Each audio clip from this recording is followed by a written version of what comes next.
Witamy serdecznie widzów polskich muzyczek i bardzo serdecznie zapraszamy na dzisiejszą rozmowę z kompozytorem Marcelem Chyrzyńskim. Mam nadzieję, że przypadnie Wam do gustu.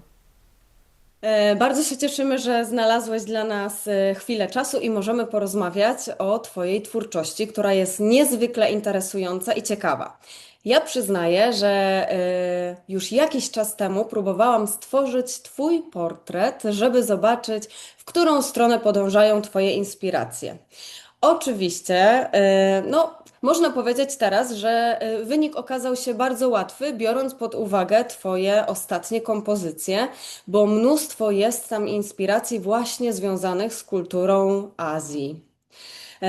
I to jest właśnie takie moje pierwsze pytanie. Skąd czerpiesz właśnie tą inspirację i dlaczego właśnie tą kulturą? Hmm. Znaczy, zainteresowanie Azją już dosyć wcześnie u mnie się pojawiło, bo w 90 roku kupiłem sobie taki tomik poezji japońskiej haiku w tłumaczeniu Czesława Miłosza. I to mnie właśnie zainspirowało i w 91 roku napisałem pierwszy utwór właśnie inspirowany, no w tym momencie akurat Japonią, Mhm. na głos, klarnet, przetworzenia i komputer.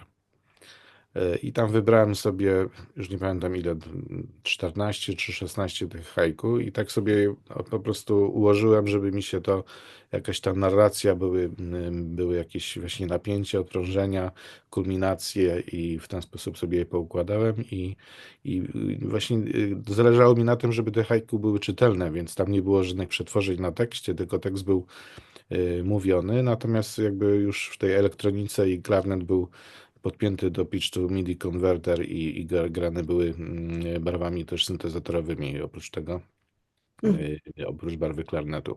Później powstała wersja jeszcze na EWI, czyli na elektroniczny instrument denty i tam właśnie już to bardziej wprost zrobiłem, że grałem, bo koncertowałem z tym utworem już wielokrotnie z Markiem Hołoniewskim na taki zespół sobie założyliśmy MC Kwadrat, bo Marek Hołoniewski, Marcel Chyrzyński, więc MC Kwadrat. I wtedy grałem na EWI ten utwór i właśnie na barwie shakuhachi, czyli bardziej jeszcze to się zbliżyło do Japonii. Em, No teraz już więcej, prawda, jest w tym cyklu haiku, bo już Tak, później powstało coraz więcej było tak, utworów. długo nic nie było. Później, zresztą na twoje zamówienie powstało haiku numer 2. Wykonywałeś to w Stanach Zjednoczonych. Tak, Kongresie tak, na Międzynarodowym Międzynarodowym. Kongresie Klarnetowym w Tak. Kansas, dokładnie 2016 rok. Tak, i w tym utworze właśnie nawiązałem trochę do formy, do budowy haiku, czyli bo haiku zbudowane jest z 5 sylab, 7 i 5, więc tam cały utwór jest oparty na 5 akordach. Pierwsza część na 5 akordach, druga, ta wewnętrzna, środkowa część na 7 akordach i później trzecia część znowu na tych 5 akordach. I później powstało haiku numer 3 na flet solo. Także generalnie te haiku są dość krótkie utwory i kameralne, bo chciałem zachować tą lapidarność tej poezji japońskiej. Mhm, E, mhm. No Świetnie. później, tak, później powstały cykl inspirowany drzeworytami japońskimi ukiyo-e. No Mhm, i tutaj już powstało 8 utworów z tego cyklu. Pierwszy powstał w 2012 roku, to był ukiyo-e na orkiestrę smyczkową. I w tym utworze też chciałem jakby nawiązać do samej techniki tworzenia drzeworytów, żeby powstała ta ostateczna wersja drzeworytu kolorowa. E, Potrzebnych jest tyle desek, ile kolorów, no bo do każdej deski trzeba tam osobno wydobywać te rzeczy, które nie mają być danym kolorem. Później się to tam tą deskę smaruje odpowiednim kolorem, przykłada papier, później kolejna deska i ten sam papier przykładamy i wtedy powstają kolejne kolory. super. Więc w tym utworze jest zrobione tak, że ta pierwsza faza, tam 10 faz jest w tym utworze. Pierwsza faza stanowi jakby całość, ten skończony drzeworyt, natomiast później następuje taka symboliczna, powiedzmy, dekonstrukcja, że każda kolejna faza to jakby symbolizuje kolejny kolor tego drzeworytu, więc każda z faz ma inne faktury, inne tempa, inaczej to jest konstruowane, żeby na zasadach właśnie często kontrastów, nie? Mhm. I mm, no i później powstały kolejne już utwory, wszystkie były właśnie z zamówień kompozytorskich. Y, Ukiyo-e numer 2 to był koncert na flet i orkiestrę symfoniczną. Dopra wykonywał Łukasz Długosz z orkiestrą toruńską i z Mirosławem Jackiem Błaszczykiem. Ukiyo-e numer 3 to jest koncert na wiolonczele i orkiestrę symfoniczną. To było na zamówienie Filharmonii Krakowskiej i dyrektor Tosza właśnie powiedział, że mogę sobie wybrać solistę, więc sobie wybrałem solistę, który mi bardzo, bardzo pasował, mianowicie Danjuro Ishizaka. Mhm. Świetny niemiecki wiolonczelista z japońskimi korzeniami, także idealnie mi pasował, żeby zagrać ten koncert. Mhm. No, i później kolejne, już nie będę wymieniał na jakie składy, ale powstało. No najnowsze to było Ukiyo-e numer 8, koncert na fortepianie i orkiestrę symfoniczną i prewykonanie było 5, dobrze mówię? Tak, 5 grudnia Mhm. tego roku. Mhm. W Czyli Harmonii Śląskiej w Katowicach, tak. Czyli z tego, co mówisz, to jakby haiku to był taki cykl, gdzie była mniejsza obsada, tak jak powiedziałeś, właśnie kameralnie, nawet solowo. A tutaj w nawiązaniu, nie wiem, być może do tego drzeworytu, o którym opowiadałeś, jak jest zbudowany, wymieniłeś właśnie same utwory na orkiestrę plus solistę. To E, taki Tak, zamysł od tak. samego początku? Tak, no bo to jednak tutaj obrazy to mają jakby większą. To jest, stanowią coś większego dla mnie, bo jednak ta Mhm. poezja to jest bardzo taka kameralna, krótka i to mi bardziej pasuje do utworów właśnie kameralnych, solowych. Mhm. Natomiast no tutaj to już jest i tematyka jest bardzo różnorodna, czyli no, tu akurat ukiyo-e to są te drzeworyty, które powstawały w okresie Edo i Meiji w Japonii. I tematami tam były takie scenki rodzajowe, krajobrazy. No, słynne są te Hiroshige czy Hokusaya, te widoki na górę Fuji, drogę na Tokaido i tak samo właśnie między innymi dlatego o tym pomyślałem, żeby stworzyć cykl drzeworytów, idąc za mistrzami japońskimi, którzy tworzyli cykle drzeworytów, tak jak są właśnie te Mm. 46 spojrzeń na górę Fuji i tak dalej. No ja nie będę pisał 46 ukiyo-e, bo to już był, nie wiem czy bym dożył do tylu, ale myślałem, żeby tak ten cykl w 10 zamknąć. O, Mhm. super. I mamy jeszcze jeden cykl, jeszcze jeden, Mhm. Reflection, który też, prawda, Tak. jest jakoś związany z tą kulturą. Nawet bym chyba powiedziała, mam nadzieję, że dobrze, zen z taką kontemplacją, refleksyjnością. Tak, no to jest cykl, który też generalnie bardzo mi jest bliski. Tutaj z kolei w tym cyklu też tworzę te utwory w cyklu takim kameralnym, że to nie są Mhm. właśnie na orkiestrę, tylko na różne składy kameralne, ale właśnie chociaż solowe też się zdarzyły, bo Reflection Number 8 to jest na fortepian solo a dwójka to jest na klawesyn solo, no ale jedynka jest na kwartet smyczkowy, szóstka, którą też wykonywałaś jest na klarnet i perkusję. Mhm. Mm, Są też na 4, na 5 instrumentów, także, ale generalnie kameralne utwory, jednakże w nich staram się zawrzeć taką właśnie refleksyjność.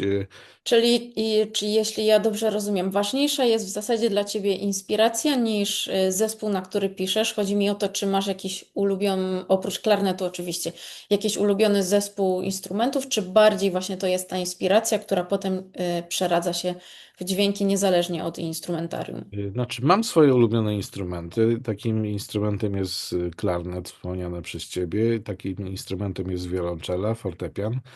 Natomiast jakby pisząc utwory, nie piszę specjalnie na jakieś tam instrumenty, tylko jednak myślę zaczynając jakiś utwór, zawsze najpierw myślę o inspiracji.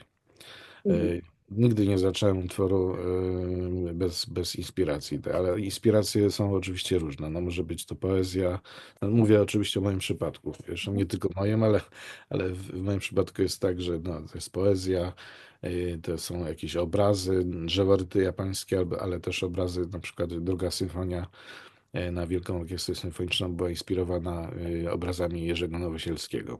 Mhm. Właśnie wybrałem 4 obrazy, które mnie najbardziej zainspirowały jakby pod względem formalnym, kolorystycznym i emocjami, które były w tych obrazach. Najbardziej mnie właśnie inspirowały te 4 i one jakby tworzyły, znaczy tytuły tych obrazów też od razu tworzyły podtytuły mojej czteroczęściowej symfonii. Mhm. Natomiast no jeszcze oczywiście przyroda mnie inspiruje. Powstał taki utwór, na przykład Extended Perception of Echo na Wielką Orkiestrę smyczkową, bo tam jest 8 pierwszych, 8 drugich, 8 altówek, 8 wiolonczeli i 8 kontrabasów. Także jak ten utwór jest wykonywany, to raczej tylko na koncertach symfonicznych, gdzie sekcja Mhm. smyczkowa gra, bo no wiadomo, że wszystkie orkiestry smyczkowe to raczej mają 6, 5, 4, 4, 1 albo 4, Mhm. 2. O wiele mniejszy skład. I tam ten utwór był zainspirowany efektem echa. Mhm. Także jest O, tam wow. imitacja, tylko że nie jest imitacja w głosach, a w pulpitach, że inicjacja pierwszego dźwięku jest w pierwszym pulpicie, potem jest drugi, trzeci, czwarty, takie oddalanie się jakby dźwięku. No i też inaczej tam usadziłem trochę orkiestrę, bo chciałem jakby zbalansować. Normalnie w orkiestrze jest tak, że po lewej stronie mamy wysokie dźwięki, są te skrzypce pierwsze, drugie, później altówki, wiolonczele i Mhm. kontrabasy są po prawej, więc ten balans jest taki przekrzywiony. Więc tutaj usadziłem w ten sposób, że skrzypce pierwsze po lewej, drugie po prawej, altówki były w środku, wiolonczele po lewej, kontrabasy po prawej, więc ten balans mi się wyrównał i już potem mogłem się zająć samym echem. Super. E, No, z przyrody to oczywiście jeszcze się zainspirowałem też kosmosem, między innymi gwiazdą Betelgezą. Mhm. Powstał taki utwór, to jest na skrzypce, wiolonczeli i fortepian, takie trio. Mhm. Inspiracja Betelgezą, czyli tą najjaśniejszą gwiazdą w konstelacji Oriona, która właśnie w najbliższym kosmicznym oczywiście czasie wybuchnie, bo to jest czerwone karzeł, więc stanie się supernową, wybuchnie i to mnie zainspirowało, że właśnie z tych okruchów później się tworzą kolejne gwiazdy czy też Mhm. planety.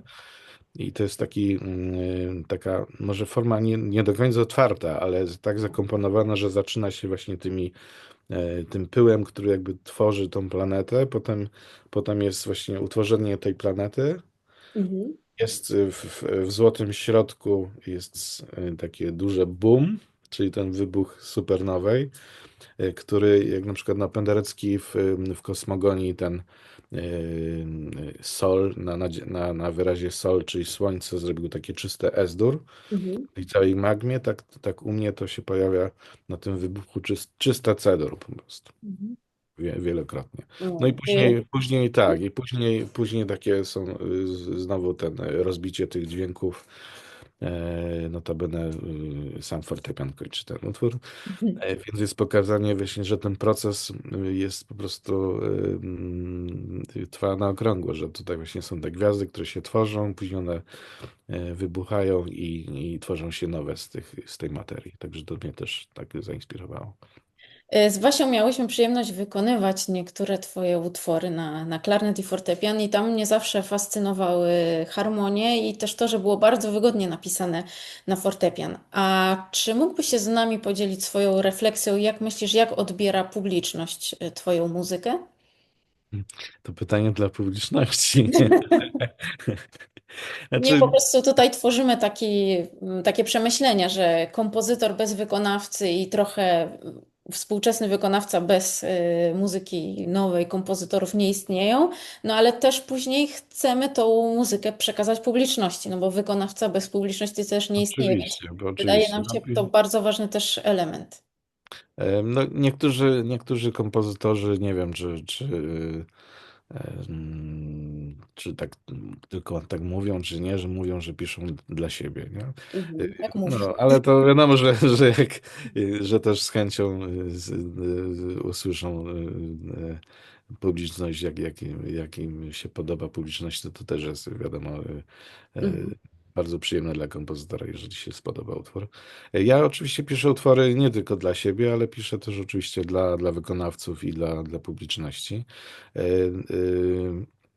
I no powiem szczerze, że akurat, no nie wiem, no ja piszę taką muzykę, że raczej, a to nie chodzi o to, że piszę tonalnie C2 dur wszystko i że dlatego się podoba, bo są różne utwory. Oczywiście są bardziej tonalne, mniej tonalne, są modalne. Nieraz są takie utwory, które nawiązują jakby do tonalności, ale są zabrudzane albo z jakimiś efektami inkrustowane, bardziej z rozszerzonymi technikami, ale no to generalnie jest taka moja natura. Staram się przede wszystkim tworzyć, żeby to było zgodne ze mną, z moimi przekonaniami i żebym to był ja, żeby publiczność moją osobę jakoś odebrała, moje uczucia, co bym chciał im przekazać i to wydaje mi się, że jest najważniejsze w komponowaniu przede wszystkim, żeby być sobą, więc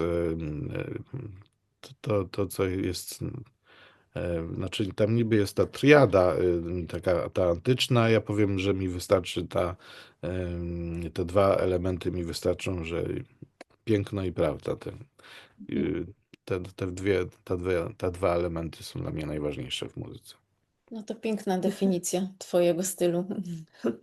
Dokładnie. Autentyczność to jest coś bardzo ważnego i faktycznie my też jako wykonawcy, znając intencje kompozytora, właśnie czując też ten styl kompozytora, którego gramy, też łatwiej nam jest grać i też kiedy my jesteśmy autentyczni, no to wtedy rezultat tego wszystkiego jest no po prostu świetny. Bardzo dziękujemy Tobie za namiastkę tej twórczości, którą się z Koniec. nami, Myślałem, że sobie dłużej porozmawiamy. którą się z nami podzieliłeś. Bardzo to fascynujące jest i czekamy oczywiście na kolejne utwory i będziemy obserwować, w którą stronę pójdziesz, w którą stronę będzie podążała Twoja inspiracja. No na pewno Japonia zostanie na dłużej, bo tak zauważyłem, że jednak we wcześniejszych latach pisałem dużo takich utworów z humorem, jakiś chociażby quasi na Mhm. klarnet. Też grałeś pewnie, nie? No, oczywiście. Wielu Ja też klarnecistów nie słyszałam. gra. No. Ja wierna fanka. Natomiast zauważyłem, że z wiekiem jednak moja muzyka jest coraz bardziej taka refleksyjna. Po prostu brakuje mi tego. Muszę się też tak właśnie wyciszyć, pomyśleć o takich ważniejszych, może to kwestia wieku, o takich ważniejszych rzeczach jak przemijalność, kruchość egzystencji. No już mam swoje lata. O, ja bym Więc Ja bym powiedziała, że to po prostu teraz czas tak szybko pędzi, my tak szybko pędzimy, na nic nie mamy trzeba czasu, więc ja zwolnić. myślę, no dokładnie, że idąc w tym duchem, to jest świetny pomysł. Tak. Dziękujemy Ci bardzo za poświęcony czas. No ja również dziękuję bardzo. Cieszymy się z kolejnej rozmowy, którą miałyśmy przyjemność odbyć z kompozytorem Marcelem Chyrzyńskim. Mamy nadzieję również, że zainspirowała Was do poszukiwań koncertów z jego muzyką, albo chociażby do wystukania jego imienia i nazwiska na YouTube i posłuchania troszkę jego muzyki. Zapraszamy również do subskrybowania naszego kanału i oglądania naszych filmów. Do zobaczenia.